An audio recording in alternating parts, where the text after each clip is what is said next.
여러분, 대림절이에요. 예수님이 보냄을 받으신 것을 기다리는 대림절입니다. 우리는 어떻게 기다려야 됩니까?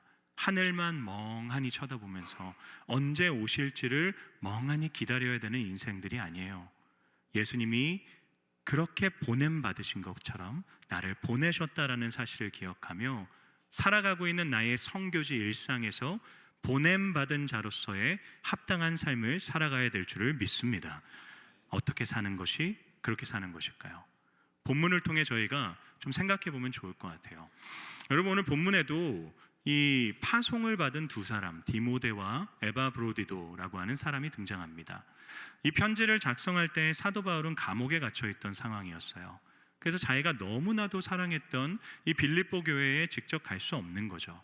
그래서 자신을 대신해서 이 교회를 섬겨줄 두 사람, 디모데와 에바브로디도를 그들에게 파송하는 것이 바로 오늘 본문의 말씀입니다. 근데 여러분, 생각해 봐야죠. 왜 수많은 바울의 동역자들 가운데서 바울은 이 두 사람, 디모데와 에바브로디도를 파송한 걸까요? 본문을 통해 저희가 한 두 가지의 이유를 생각해 볼 수 있을 것 같습니다. 하나씩 살펴볼까요? 먼저 20절 말씀입니다. 함께 읽어보겠습니다. 이는 뜻을 같이하여 너희 사정을 진실히 생각할 자가 이밖에 내게 없음이라. 여러분, 사도 바울은 디모데를 보내는 이유를 이렇게 설명하죠.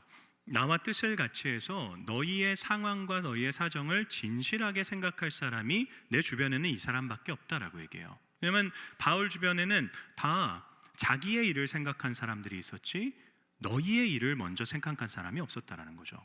그러면서 디모데를 표현하면 이렇게 얘기합니다. 그는 나와 뜻을 같이 하는 사람이다.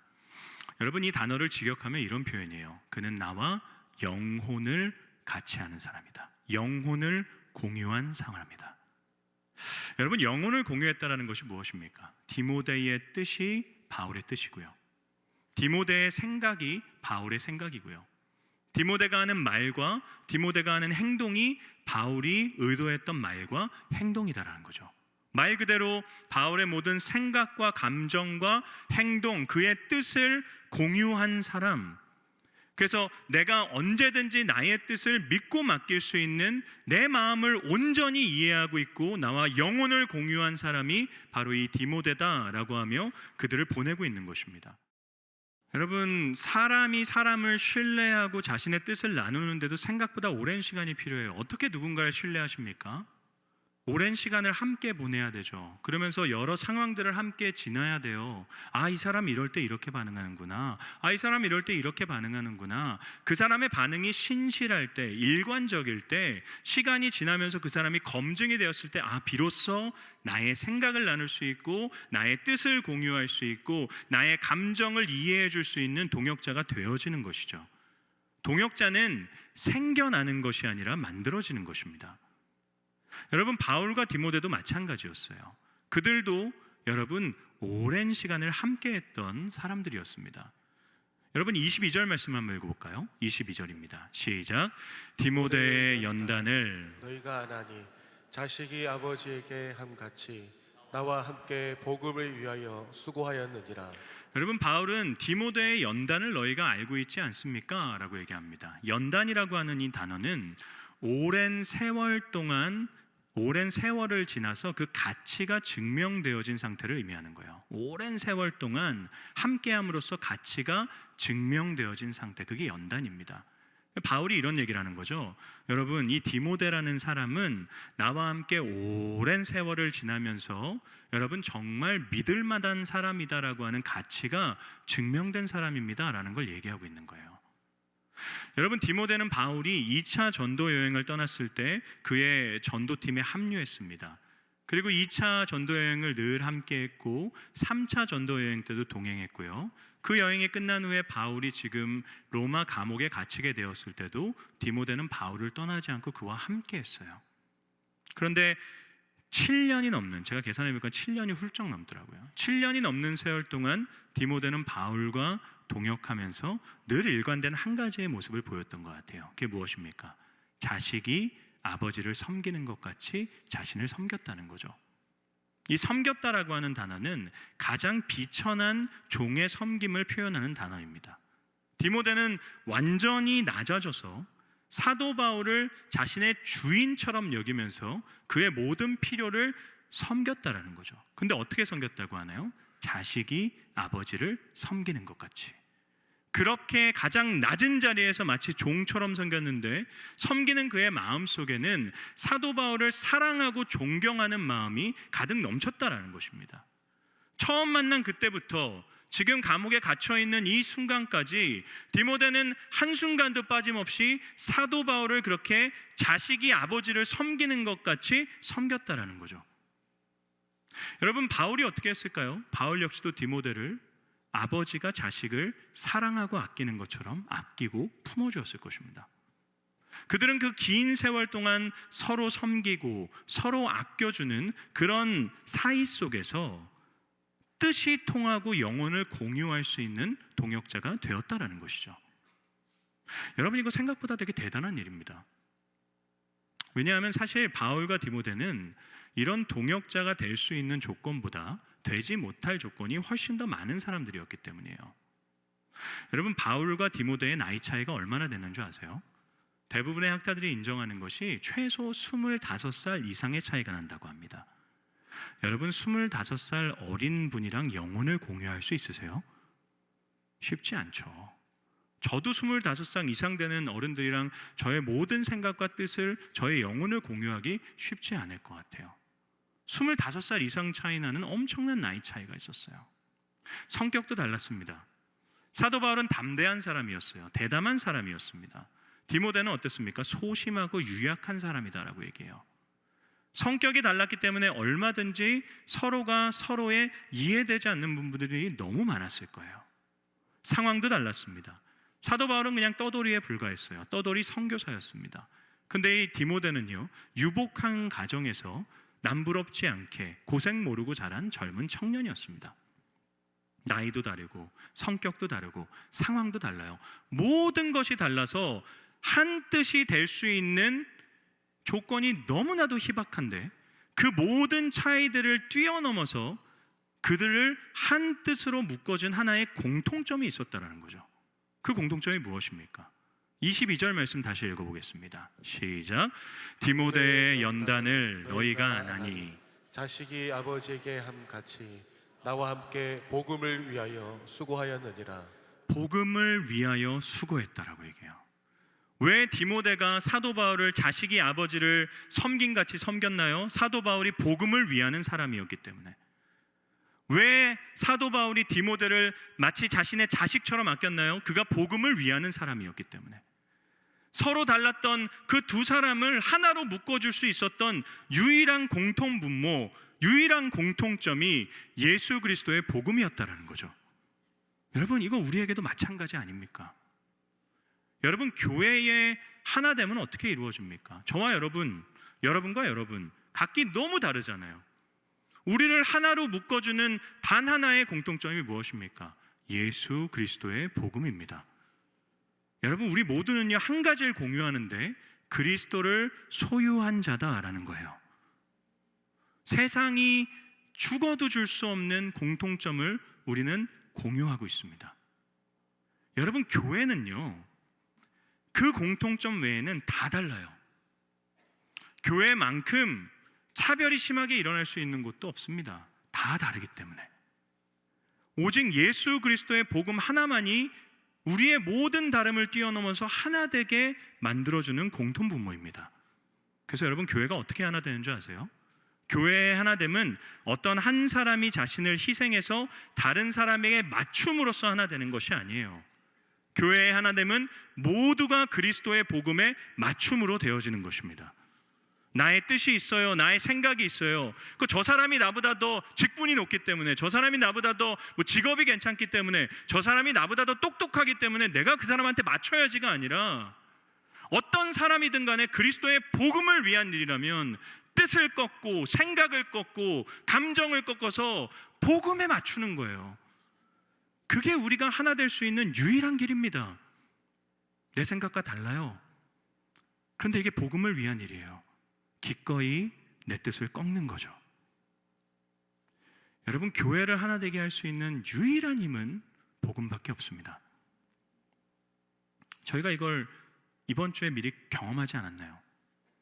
지난주 금요일 날 4차 로잔 대회를 위한 대구 경북 기도 대성회가 우리 범어교회 예배당에서 열렸어요. 네 교회가 함께 했습니다. 순복음 대구교회, 내일교회, 동신교회, 그리고 우리 범어교회였어요. 여러분, 이 순서가 되게 중요해요. 제가 나이 순으로 했어요. 나이 순으로. 그래서 제가 제일 어려요.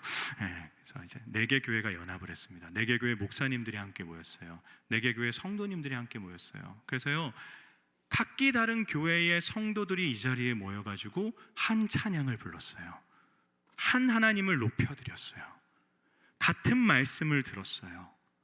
그리고 같은 기도의 제목을 가지고 하나님께 기도했어요. 여러분, 제가 강대상에서 그 모습을 보는데 마음이 너무 벅차올랐어요. 제가 경험했던 교회의 연합은 다 자리 싸움이었어요.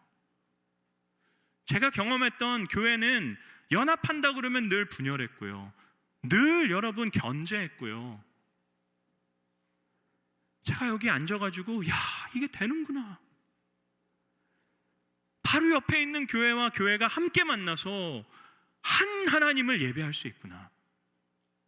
이게 제 마음에 너무 큰 벅차오름으로 다가왔습니다. 하나님이 이 연합을 보면서 진짜 기뻐하지 않으셨을까? 당일도 은혜가 됐어요. 그런데 여러분, 준비 과정에서부터 은혜로웠습니다. 여러분, 4교회 다 각기 나름의 영향을 갖고 있는 교회들이에요. 4교회 다 자신의 어떤 사역 방향성을 갖고 있는 교회들입니다. 다 다를 수 있어요. 누가 쓰느냐, 누가 뭘 하느냐에 따라서 교회가 홍보될 수도 있어요. 제가 내 목사님이랑 회의를 하는데요, 한 분도 자신의 뜻을 주장하지 않아요. 저보다 다 나이 20살 이상 많은 목사님들이세요.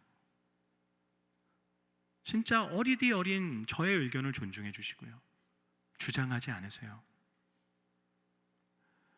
여러분, 그 과정에서부터 또 이게 진행될 때까지 어떻게 하나 될 수 있었나요? 우리 모두가 복음을 위한 일이다라는 것을 동의했기 때문에. 이게 어떤 교회의 유익을 위한 일이었다면 하나 될 수 없었을 거예요. 복음을 위한 일이기 때문에 자기 교회의 이익을 꺾는 거고요. 복음을 위한 일이었기 때문에 자신의 자존심을 꺾는 거고요. 자신의 경험을 꺾는 것입니다. 교회에 왜 분열이 많습니까? 복음을 위한 일에 자신의 뜻을 꺾지 않기 때문이에요. 사랑하는 여러분, 성도와 성도를 하나 되게 이어주고 교회와 교회를 하나 되게 이어주는 유일한 공통분모는 복음인 줄로 믿습니다. 우리는 복음 안에서 하나 되어야 돼요. 더 나아가서 여러분, 복음은 하나님과 우리를 연결시켜주는 가장 중요한 연결고리가 되어줍니다.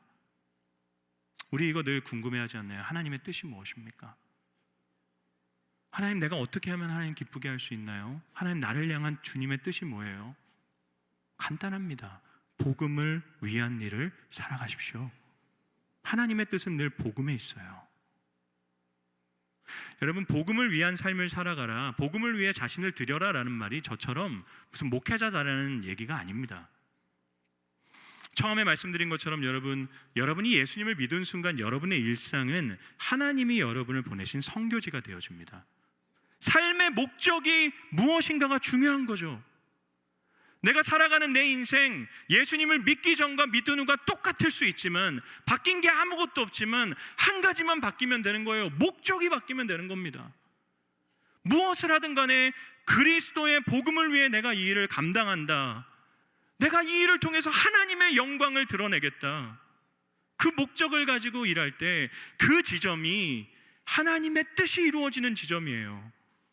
그 지점에서 하늘에서 이루어진 하나님의 뜻이 이 땅에서 나를 통해 이루어지는 것입니다.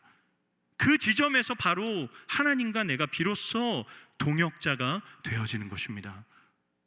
사랑하는 성도 여러분, 파송받은 자는요, 복음 안에서 하나 될 수 있어야만 합니다.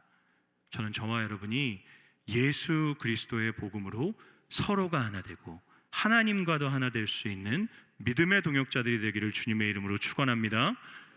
두 번째는 무엇일까요? 25절 말씀을 읽어보겠습니다. 25절입니다. 시작. 그러나 에바브로디도를 너희에게 보내는 것이 필요한 줄로 생각하노니 그는 나의 형제요 함께 수고하고 함께 군사된 자요 너희 사자로 내가 쓸 것을 돕는 자라.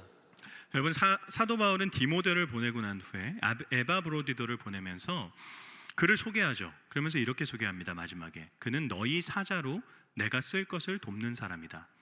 이게 무슨 뜻이냐면 이 에바브로디도는 원래 빌립보 교회의 성도였다라는 거예요.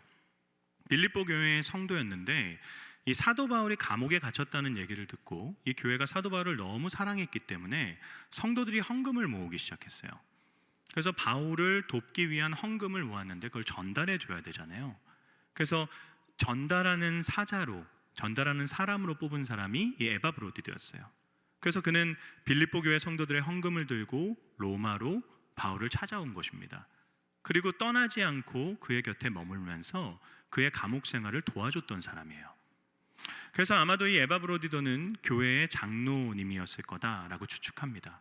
왜냐하면 성도들의 돈을 다 맡기고 또한 성도들을 대표해서 이 바울을 돕는 존경받는 지도자였기 때문이죠. 근데 여러분, 한 가지 문제가 생기게 돼요. 27절을 보게 되면 에바브로디도가 도착한 로마에서 죽을 병에 걸리게 됩니다. 살아날 수 없는 죽을 병. 바울을 돕기 위해 왔는데 교회의 존경과 교회의 사랑을 받던 지도자가 돕기 위해 온 자리에서 오히려 죽을 병에 걸려요. 30절을 보게 되면 무슨 일이 있나 보네요. 잘 보시면 됩니다. 30절을 보게 되면 그는 죽을 병에 걸린 순간에도 목숨을 돌보지 않고 바울을 섬기는 복음을 위한 일에 몰두하게 됩니다. 근데 여러분, 이 소식이 빌립보 교회 성도들에게 전달되게 돼요. 바울도 근심합니다. 그리고 빌립보 교회 성도들도 근심해요. 근데 하나님이 그들을 긍휼히 여겨주셨어요. 그래서 28절을 보게 되면 그가 살아나게 돼요. 긍휼히 여김을 받게 됩니다. 죽을 병에서 회복되게 되는 거죠. 그래서 사도 바울이 그를 급하게 보내는 거예요. 왜냐하면 빌립보 교회 성도들이 그로 인해서 너무 근심했기 때문에 에바브로디도가 죽을 병에 걸렸던 사람이지만 다시 살아났습니다 라는 것을 보여주기 위해서, 그들의 근심을 기쁨으로 바꾸기 위해서 에바브로디도를 파송한다라는 거죠. 여러분, 사도 바울이 왜 에바브로디도를 빌립보 교회에 파송했나요? 죽었다가 다시 살아난 그의 존재가 하나님의 살아계심을 증명하는 증거였기 때문이에요. 여러분, 우리 주변에도 이런 사람들 있지 않나요? 저 목회하면서 이런 분들 정말 많이 만났어요. 죽을 수밖에 없는 병, 정말 손 쓸 수 없다라고 하는 그런 질병에서 좌절과 눈물 가운데 있는 분인데 기적과도 같은 하나님의 은혜로 회복되는 거죠. 여러분, 이런 분들이 어떤 사람이 되나요? 이런 분들은 그 존재 자체가 하나님의 살아계심을 드러내는 간증의 주인공이 됩니다. 그래서 여러분, 제가 우리 성도님들 육신의 연약함을 갖고 있을 때 위에서 기도드릴 때 늘 빼먹지 않고 하는 기도가 이거예요. 하나님, 이 성도님 회복되어서 사람들에게 하나님의 살아계심을 드러내는 간증의 주인공이 되어지게 해주세요. 사업에 실패가 있습니다. 삶에 짙은 절망이 있어요. 누구도 끄집어낼 수 없는 그 어려움 가운데서 하나님의 은혜로 소생한 분들의 삶은요, 그 자체로 하나님의 살아계심과 전능하심을 입증해내는 살아있는 증거가 되어줍니다. 그런데 여러분, 그런 분들만 하나님의 살아계심을 입증할 수 있습니까? 기억하셔야 돼요. 저와 여러분 모두가 기적의 주인공들입니다. 왜 그런가요? 우리 원래 죽었던 자들이잖아요. 예수님을 믿기 전에 우리는요, 살아있으나 실상은 죽어있는 자들이었어요. 저는 이 상태를 이걸로 표현하기를 좋아해요. 좀비와 같았습니다. 좀비 아시죠? 좀비 어떻습니까? 분명히 움직여요. 살아있습니다. 생명력이 있는 것 같아요. 근데 좀비는요, 영혼이 없습니다. 뭘 해야 될지 몰라요. 어디로 갈지도 모릅니다. 그냥 소리가 들리는 곳에, 눈앞에 보이는 곳을 쫓을 뿐이에요. 예수님을 믿기 전에 우리는요, 분명히 살아있어요. 살아 움직입니다. 작동하는 것 같아요. 그런데 무엇을 위해 살아가야 될지를 알지 못합니다. 그저 눈앞에 보이는 것을 쫓는 인생이에요. 다른 사람이 몰려가는 곳에 그저 함께 몰려가는 인생일 뿐입니다. 그게 여러분 예수를 믿기 전에 우리의 상태였죠. 그랬던 우리가 예수님을 만나게 됩니다. 어떤 결과가 생기나요? 에베소서 2장 1절 말씀입니다. 읽어보겠습니다. 시작. 그는 허물과 죄로 죽었던 너희를 살리셨도다. 허물과 죄로 죽었던 너희를 살리셨도다. 죽었어요. 멸망당할 수밖에 없었어요. 그런데 그리스도께서 우리를 살려주셨습니다. 죽을 자들이었어요. 죽은 자들이었어요. 희망이 없었습니다. 무엇을 해도 멸망으로부터 도망칠 수 없이 그냥 하루하루 욕망대로 살다가 죽을 수밖에 없는 게 우리의 인생이었어요. 죽었던 우리를 그리스도께서 살리셨어요. 새로운 생명을 우리 가운데 허락해 주셨습니다. 영원한 새 생명, 죽음도 유익해진 자들, 여러분이 새 생명을 누리게 된 우리 기적의 주인공들, 그 새 생명을 드러내는 인생들이 되어야 돼요. 우리의 존재가 하나님의 살아계심을 입증하는 살아있는 증거가 되어야 됩니다. 어떻게 가능할까요? 여러분, 새로운 생명을 얻게 된 자들은 결코 과거의 삶을 답습하지 않습니다. 어떤 분이 담배를 하도 많이 피우셔서 폐암에 걸리셨어요. 죽는다고 합니다. 그런데 기적과도 같은 일로 그분이 회복되셨어요. 그럼 여러분, 그분이 다시 담배를 태우시겠습니까? 엄청난 후회 속에서 죽음의 순간을 지나지 않았을까요? 답습할 수 없습니다. 예수님을 믿고 난 후에 우리의 인생에는 새 생명에 합당한 변화가 생겨야 됩니다. 성경의 논조가 뭔지 아세요? 변화가 있을 수밖에 없다라는 겁니다. 변화가 없으면 그게 비정상이지, 새로운 생명을 얻었는데 어떻게 당신의 인생에 변화가 하나도 없을 수 있냐라고 묻는 거예요. 그래서 행위가 없는 믿음은 죽은 믿음이라는 것입니다. 믿는데 행위가 없을 수 없기 때문에 우리는 주변 사람들에게 새 생명에 합당한 삶의 모습을 보여주고 있습니까? 제 인생에 훈장과 같은 몇 개의 순간이 있어요. 하나를 좀 나눠드리면, 제가 28살 때 예수님이 저를 인격적으로 만나주셨어요. 예수님이 인격적으로 만나게 됐습니다. 제 인생에 너무 감사함이 있었어요. 내가 이전에는 했던 수많은 행동들, 죄도 아니라고 생각했던 것들이 이게 진짜 추악한 죄였구나라는 것을 발견하게 됐어요. 근데 이제 주를 위해서 무언가를 좀 하고 싶다. 근데 여러분, 제가 예수님을 믿는 은혜를 경험하고 나니까 제 삶이 이전과 같을 수가 없더라고요. 가장 먼저 차츰차츰 끊어졌던 것이 친구들과의 관계였습니다. 제가 그때까지 정말 친구들과 매일 놀았어요. 뭘 하고 놀았는지는 말씀 안 드리겠습니다. 열심히 놀았어요. 매일 만났습니다. 근데 그때부터 제가 친구들과 만나긴 시작했는데 그 아이들과 같이 놀지는 않았어요. 근데 그 친구들이 맨날 저한테 그렇게 얘기하더라고요. 야, 한 잔만 받아. 내 주변에도 집사님들 많아. 나랑 같이 술잔 기울여. 다 그런 거야. 제가 끝까지 술 마시지 않았어요. 그리고 그 아이들 다 이렇게 차로 바래다 줬습니다. 그게 이제 계속 반복되니까 어느 날 한 친구가 약간 술에 취해서 저한테 이런 얘기를 하더라고요. 야, 지윤아, 내가 하나님이 있는지 없는지는 모르겠는데 널 보니까 뭔가 있긴 하다.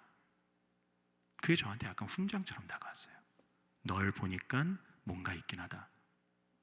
너의 인생이 이렇게 변한 걸 보니까 뭔가 있지 않고서는 설명이 되지 않는다. 사랑하는 여러분, 우리는 무슨 얘기를 듣고 있습니까? 가정에서, 직장에서, 학교에서 여러분을 보면서 세상 사람들은 무엇을 얘기하고 있습니까? 제 가슴에 비수처럼 꽂혀 있는 말이 뭔지 아세요? 한 무신론자가 이런 얘기를 했습니다. 하나님은 없다. 그리스도인들의 삶이 그것을 증명한다. 하나님이 있다면 그리스도인들이 그렇게 살 수 없다라는 겁니다. 우리의 인생이 하나님의 살아계심을 드러내는 인생인지, 하나님의 존재를 부정하게 하는 인생인지, 여러분, 우리는 현실을, 자신을 직시해야만 합니다. 사랑하는 성도 여러분, 예수 그리스도로 인해서 새로운 생명을 얻게 되었습니다. 하나님의 은혜, 그거 우리 속에 있다면 우리의 인생에 뭔가 다름이 펼쳐질 수밖에 없는 것이죠. 한 주가 또 시작됩니다. 하나님이 또다시 여러분의 인생을 연장시켜 주세요. 선교지, 여러분의 일상으로 보내십니다.